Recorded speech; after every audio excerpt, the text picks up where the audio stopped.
Thank you, Mr. Rao. Good morning, everyone. So today we will be talking about importance of micronutrients.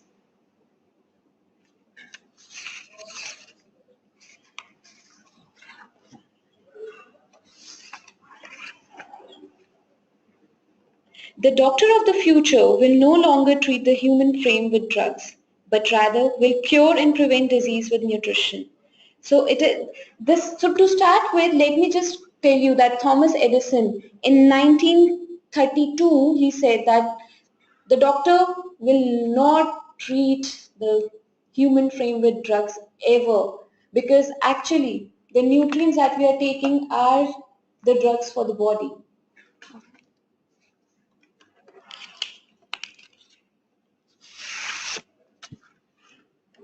So why vitamins? Vitamins play a vital role throughout the life cycle for disease prevention, good health and wellness. So these are the micronutrients which our body needs, whether through the diet, through the dietary supplements or fortified foods, to grow, to function, to stay healthy and to prevent diseases. Humans don't produce enough vitamins on our own. So we need to get them from our diet or through supplementation or food fortification. What should we expect from our food? Vitamins, enzymes, omegas, fibers, minerals, amino acids, carotenoids, apart from the macronutrients that we are taking, that is your energy, your proteins, your fats and other stuff. So each of the 13 vitamins known today has specific functions in the body, making each vitamin unique and irreplaceable. Vitamins are essential for normal growth, healthy functioning of the immune system, healthy babies, optimal performance, healthy aging, normal brain growth, and good health and appearances. Carotenoids such as beta-carotene, lutein, zeaxanthin, etc., they are known as antioxidants to help our body to fight the own defense and lowering the risk of certain cancers such as lung, stomach, cervix, breast, bladder and oral cancers. Other health benefits include protection against heart diseases, cataracts and age-related macular degeneration. Enzymes such as phytase, lipase, they function as catalysts, that is, they speed up the rate at which our metabolic processes and reactions occur in living organisms. Omega-3 fatty acids, DHA, EPA, ARA, you might have heard these words when you're seeing the advertisements on the commercial advertisements. So they do brand this product has DHA, this product is high in EPA. Why that? Because they reduce the inflammation throughout the body. They keep blood from clotting and prevent excessive blood clotting, prevent thickening of the arteries, reduce the risk of becoming obese, and help prevent cancer cell growth. Fiber, the one of the most important thing and the most overlooked things in terms of food, because they act as a natural laxative. They can act as prebiotic, feeding healthy bacteria in your gut and increasing colon health. It improves the blood sugar control and adds bulk to your diet without adding calories. Minerals such as calcium, magnesium, iron, zinc, selenium, manganese, etc. Minerals are an essential component to a healthy diet, playing unique roles to optimize the health of cells, tissues, organs, and the whole being. People who have healthy levels of minerals in their diet are less likely to experience osteoporosis, heart diseases, cancer, arthritis, goiter, gastrointestinal disorders, periodontal disease, and anemia. Coming to amino acids. Amino acids are nothing. They are basically the end products of protein. So amino acids are a key element of building protein in the body, and they play a major role in physiological processes relating to our energy, recovery, mood, brain function, amino acid, muscles, and strength gains in the fat loss. Micronutrient deficiencies. Despite our knowledge of the essential role vitamins play in healthy growth and development, vitamin deficiencies exist in all the parts of the world. So it is called the global hidden hunger. If a person is lacking in protein, if a person is lacking in energy, it is visible. But the micronutrient deficiencies, they are called the hidden hunger. Approximately worldwide, 2 billion people are affected by this hidden hunger. So a survey done by Sight and Health, Sight and Life by US, so it says that some 2 billion people live with chronic shortage of vitamin micronutrients, a condition known as hidden hunger, meaning they do not receive the vitamins and minerals they need. In developing countries, malnutrition contributes to 1/3 of all under 5 child deaths. Even in the wealthiest countries, where clear guidelines and recommendations for daily vitamin intake have been established, changing lifestyles, poverty, and shifting patterns of diet, that is, towards more high calorie and low micronutrient intake of food has been seen.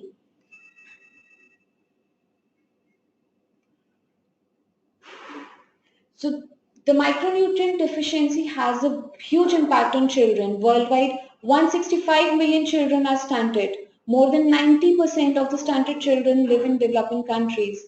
Malnourished children never reach their full height or cognitive potential, are less able to fight diseases such as malaria, TB, and pneumonia, do worse in school, earn at least 10% less as adults, are at risk of chronic disease later in life. Vitamin A deficiency compromises the immune system, and approximately 40% of the developing world's children under the age of 5 and is attributable to deaths of 670,000 children annually. Iron, vitamin A and zinc deficiencies lead to diseases that are among the top 10 causes of death in developing countries annually.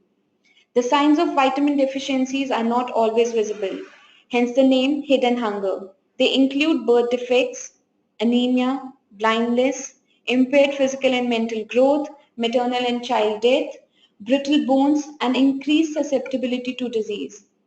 Over time, hidden hunger not only has detrimental effects on the health and productivity of individuals, but also on the social and economic development of a country and already stretched health budgets.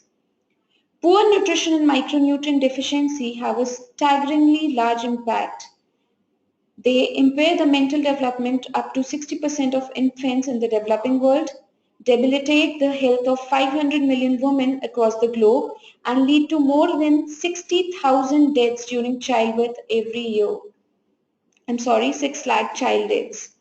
In addition to being a public health crisis, micronutrient deficiencies have a real impact on economic development, lowering the productivity of individuals and entire populations and seriously hindering the potential of entire countries.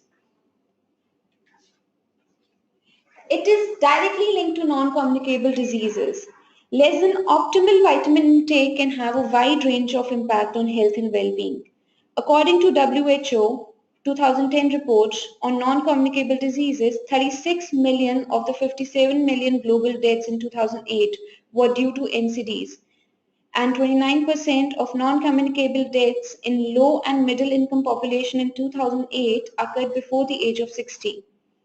The effects on the health and well-being of individuals are staggering and have resulted in increased rate of diabetes, osteoporosis, overweight, heart disease, stroke, and diabetes in developing countries across the globe.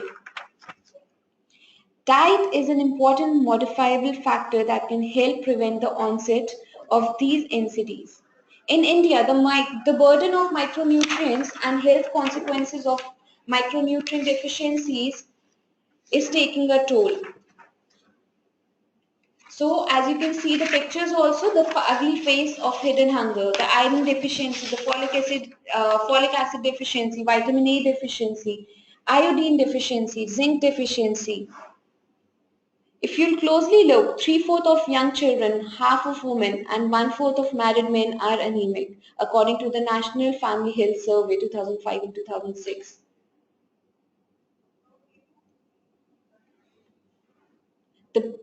According to a survey in 2006, the bited spots, 0.06% of the total preschool children were suffering from bited spots and 0.2% from the night blindness. Burden of iodine deficiency disorder. The annual report 2009-2010 by the Health Ministry has stated that 70 million people are suffering from goiter, 2.2 million from cretins, and 6.6 million from mild neurological deficits. Even after taking care of, even after fortifying the salt globally through iodine, only 51% of the total population is using that salt, according to the survey which was held in 2005-2006. Burden of folic acid deficiency. 2 lakh babies born with neural tube defects per year, which is a condition called meningomyelocele. Zinc deficiency leads to low birth weight, preterm deliveries, spontaneous abortions, and congenital malformations. Main factors for global health and quality of life are genetics, nutrition, mental well-being, physical activity and exercise, avoidance of toxicants like tobacco, alcohol consumption and drug abuses, and environment plays a very important role such as physiological, biological, chemical, social, economical and political. Nutrition is said to be the link between food and health. So whatever food supply, if it is good, then you will be free from foodborne illnesses and will attain a good health. But if the agriculture, the soil that is in which the food is produced is not nutrient rich, then yes, the malformations will be more. So the ultimate goal is to have food security, to have food and nutrition education, and to build up a culture wherein we are eating healthy. Micronutrients and macronutrients. Micronutrients are substances which are required in very small amounts, that is in milligrams or micrograms, and that are mainly functional as cofactors of enzymes. Just imagine one single molecule of magnesium activates 320 chemical reactions in the body. So the 13 trace elements that are known to a humankind, how many chemical reactions they might be carrying out in the body. Macronutrients, as we all are aware of, are the energy, protein and fats. They are the chemical substances that are required in relatively large amount in the body. Example, calcium, magnesium, phosphorus, etc. Macronutrients. The proximate principle is sources of energy and bodybuilding. Micronutrients, they must be provided in food and enable the body to use other nutrients. The known 51 essential nutrients for sustaining human life are air, water, energy, proteins, the 9 proteins basically, lipids, linoleic acid, linolenic acid, macrominerals, that is sodium, potassium, calcium, magnesium, sulfur, phosphorus, chloride, trace elements, very important, some of those are very important like iron, zinc, iodine, then copper, manganese, selenium, molybdenum, etc. Vitamins A, D, E, K, B vitamins and C. Vitamins and minerals are essential for the maintenance of good health and the prevention of a number of diseases. Vitamins are generally organic molecules. Minerals are inorganic substances, usually they are present in the ion form. Minerals are inorganic and are found in the soil and are absorbed by the water uptake of plants and eaten by animals. The human body requires substantial amounts of minerals on a daily basis to ensure proper functioning of the organs, bones, tissues and immune system. Minerals may be classified as macrominerals or trace minerals. So the macrominerals, the first macromineral is sodium. The sodium has a huge function in the body. If it is high, then it retains the water in the body. If it is low, then it impairs the cognitive thinking. So the major function of sodium is fluid and electrolyte balance. It supports muscle contraction and nerve impulse transmission. The sources are salt, soy sauce, bread, milk, meats. The pulses that we are taking has trace amounts of sodium. Another mineral is chloride. It maintains the fluid and electrolyte balance. It aids in digestion. The sources of chloride are salt, soy sauce, milk, eggs and meats. Potassium. The first and foremost function you might not be knowing is that it balances the sodium in the body. So anyone who is suffering from hypertension and takes anything which is high in potassium, it balances out the sodium. So the major function of potassium is to maintain fluid and electrolyte balance. It maintains the cell integrity. It helps in muscle contraction and nerve impulse transmission. The sources are potatoes, vegetables, banana, strawberries, milk, and the major source of potassium is coconut water. Calcium. It helps in formation of bones and teeth and supports blood clotting. The sources are milk, yogurt, cheese, tofu, green beans, spinach, broccoli, etc. Phosphorus. It again helps in the formation of cells, bones and teeth.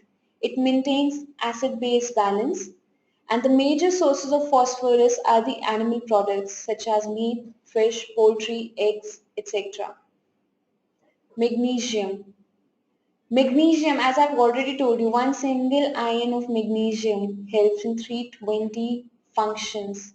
So it supports bone mineralization, it helps in protein building, it helps in muscular contraction, it generates the nerve impulse transmission, and it helps in immunity. It helps in formation of cells, bones, teeth. It maintains the acid-base balance in the body. The sources of magnesium. The major source of magnesium in the green leafy vegetables. Then is tomato juice, beans, cashews. Iron. As you know, the country is facing the toll of iron deficiency nowadays. Though it helps in the part of the protein hemoglobin is iron. It carries the oxygen throughout the body cells and oxygenates the body. The major sources is spinach, broccoli, green beans, tomato juice, beef of the liver of the beef, sorry. Zinc. The major function of zinc is that it produces the enzymes of genetic material. It helps in transport of a lot of other nutrients such as phosphorus. It helps in wound healing. It helps in sperm production and the normal development of the fetus. The major sources of zinc are tomato juice, lentils, oysters, shrimp, crab, meat, yogurt, cheese and green leafy vegetables. Selenium. Though it is needed in microest quantity in the body, but selenium helps in the cognitive. Early doses of selenium helps in cognitive development of the children. So it is a potent antioxidant, works well with vitamin E to protect body from oxidation. The major sources of selenium are seafood, meats and grains. And one of the richest sources of selenium in terms of dry fruit is the figs. Iodine. It helps in thyroid hormone regulation, development and metabolic rate of the body. The sources are salt because nowadays the salt is iodized. Seafood, bread, milk and cheese. Copper. It helps in absorption and utilization of iron. It helps in formation of hemoglobin and certain enzymes. The sources of copper are meat, water, and food kept in copper utensils or cooked in copper utensils. Manganese. It helps in facilitate many cell processes and it is available in the microest quantities in so many food items such as cereals, pulses and milk. Fluoride. Excess of fluoride leads to fluorosis, so it is not required in much of the quantity, but it helps in formation of bones and teeth, helps to make teeth resistant to decay. Sources are fluoridated drinking water, tea and seafood. So here I would like to correct not just tea, the black tea. Chromium. It is associated with insulin and is required for the release of energy from glucose. So nowadays lot many studies are being held on chromium to relate it with diabetes also. So the chromium, if you have a chromium rich food, then it helps in better absorption of glucose in the body. The sources of chromium are vegetable oils, liver, whole grains, cheese and nuts. Molybdenum. It helps in facilitate many cell processes, such as it helps in the cell integrity, it helps in the transport function of the nutrients of the cell. The sources of molybdenum are legumes and organ meats. Vitamin. Each vitamin has one or more specific purposes. Vitamins are essential to life processes. Vitamins are generally used by the body with very minimal changes. Vitamins are usually required in small amounts, but most vitamins are not synthesized by the body directly. So the classification of vitamin is water soluble and fat soluble. Water soluble vitamins are generally involved in the cellular metabolism of energy supplying nutrients. Fat soluble vitamins often have very specialized function.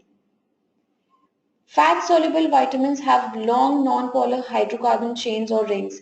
Basically, fat soluble vitamins get stored in the liver and they are required in a periodic dose, unlike the water soluble vitamins which are required in a daily dose. So fat soluble vitamins are A, vitamin D, vitamin E and vitamin K. Vitamin A, retinol. It helps to support vision, skin, bone and tooth growth. Immunity and reproduction is one of the major functions, but our body cannot synthesize vitamin A in its native form. So it converts the native form of vitamin A, that is retinol, to retinaldehyde.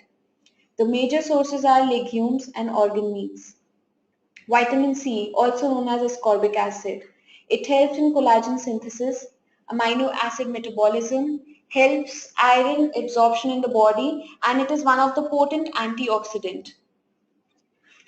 The sources are citrus fruits like lemon, oranges, and certain vegetables like capsicum.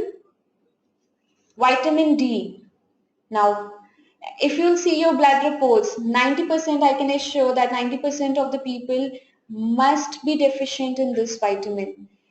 The major function of vitamin D is that it helps and promotes bone mineralization by absorbing the calcium from the body.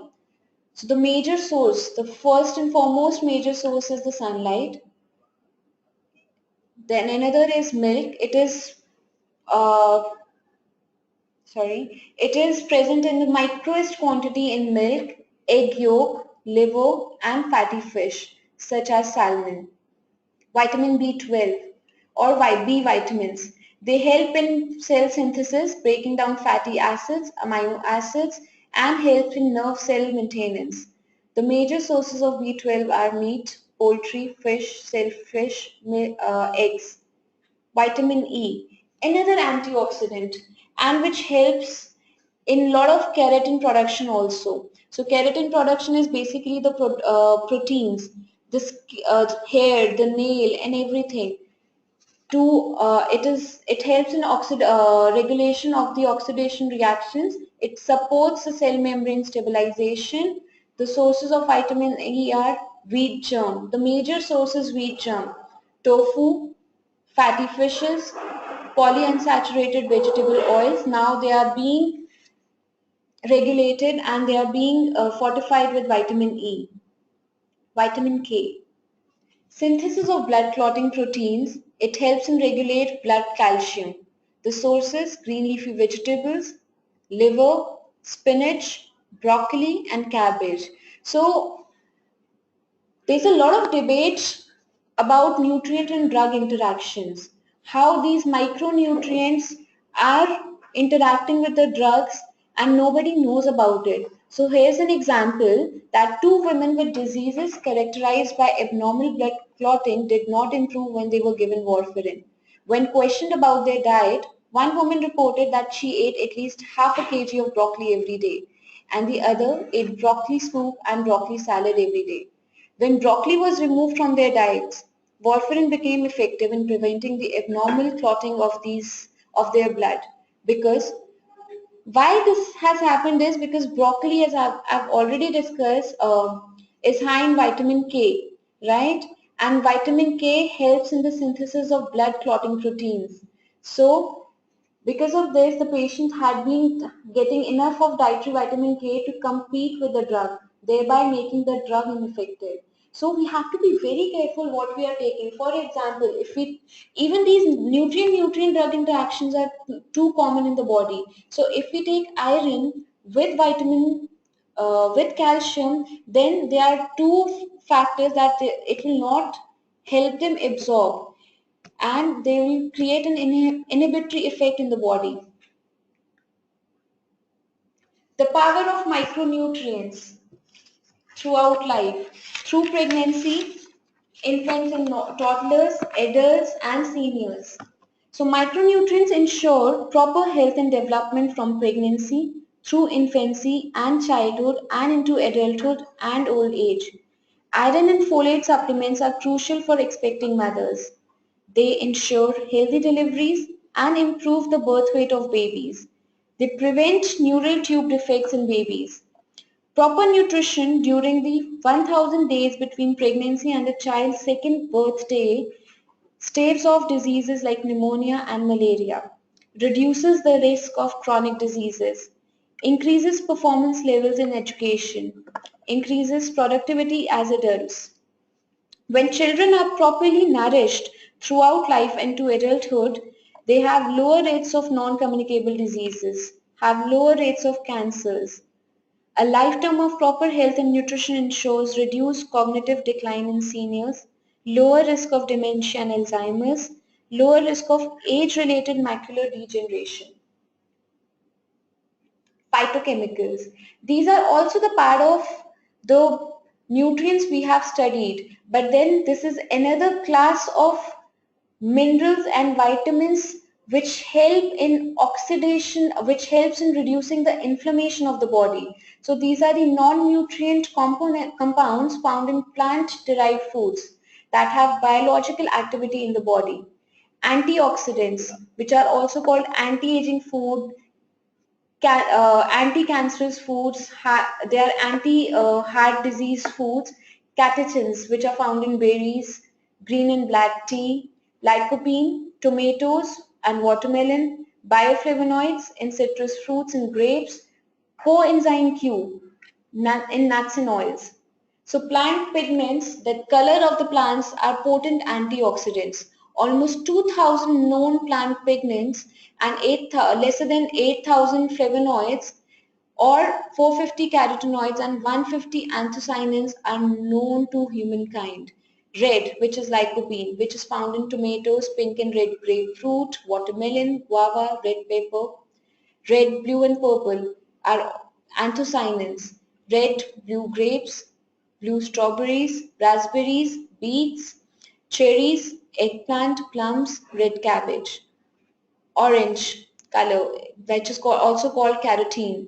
It is present in squash, pumpkin, yams, carrots, mangoes.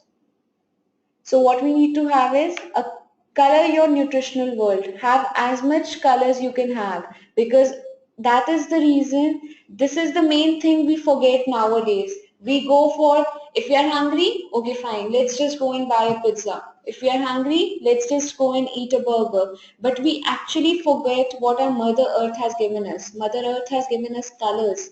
We should include a rainbow in our diet. Plant pigments, also called phytochemicals, which we have already discussed, they are good for health of eyes, such as corn, cucumbers, skins, yellow and green peppers, green beans, peas, spinach, etc. Red, yellow or green, it's all a go. So do not get confused with these colors that these we should stop this or we should not have these. Have all the colors in your diet to reduce the inflammation, to reduce the risk of cardiac problems, the cancer and diabetes. So have you taken your ORAC foods today? The ORAC foods are oxygen radical absorbance capacity of foods. Basically, higher the ORAC food capacity of the food, higher the range of antioxidant level in that food. Such as prunes, they have the maximum ORAC absorbance, which is 5770. raisins, blueberries, strawberries, raspberries, and you might have seen the trend. All these foods we are talking about here nowadays are emerging as superfoods. Flax seeds is one of the superfood, though it does not have a good ORAC, but it has high omega-3 fatty acid. Then your walnuts, again which is high in omega-3 fatty acids. Kale, though it is not common in Indian market, but yet it is coming out in different forms. Foods are now being fortified with kale. Nutritional deficiencies. The proposed approach to combating nutritional deficiencies worldwide include providing food rations that are composed of fresh and vitamin and mineral rich foods, adding nutrients missing in commonly consumed foods, such as adding iodine in salt, such as adding vitamin E in oils, genetic modification of food, because the soil nowadays does not contain that much amount of nutrients as it used to have earlier. So because of the spraying of pesticides and insecticide, it has gone bad. So genetic modification of foods, breeding one food with another food, increases the availability of the macronutrients. Providing nutritional supplements, food regulation, food and nutrition education and communication as we are doing here today. Providing selenium supplements to people eating food grown in selenium poor soil. Supplementation with micronutrient food, food fortification. Public health measures should be taken, such as the recipes that we are developing should contain the one or the other superfoods. Sanitation, we should be very careful of how the food is being cooked, how it is being stored, the water supply. Deworming of human being is also very important, because if the worms are there present in the gut, the absorption of these nutrients will not happen. As Mother Teresa has said, we ourselves sometimes feel that what we do is just a drop in the ocean, but the ocean would be less because of that drop is missing. So it is we who has to take measures to include these food in our diet. No other can help you. Even me saying here, telling you about the foods and their properties will not help you until or unless you don't take a step forward. Include 4 to 5 vegetables in a day. 4 to 5 vegetables means 5 servings of vegetables, that is 100 grams raw. So you can take it in the form of salads, you can take it in the form of cooked vegetables, you can put it in your breads and make a sandwich out of it.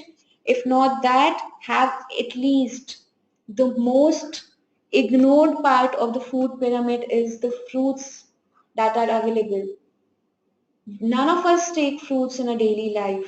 If I ask here, I'm sure 70% of the population will say we probably have a piece or two of fruit while we are in the office or probably going back.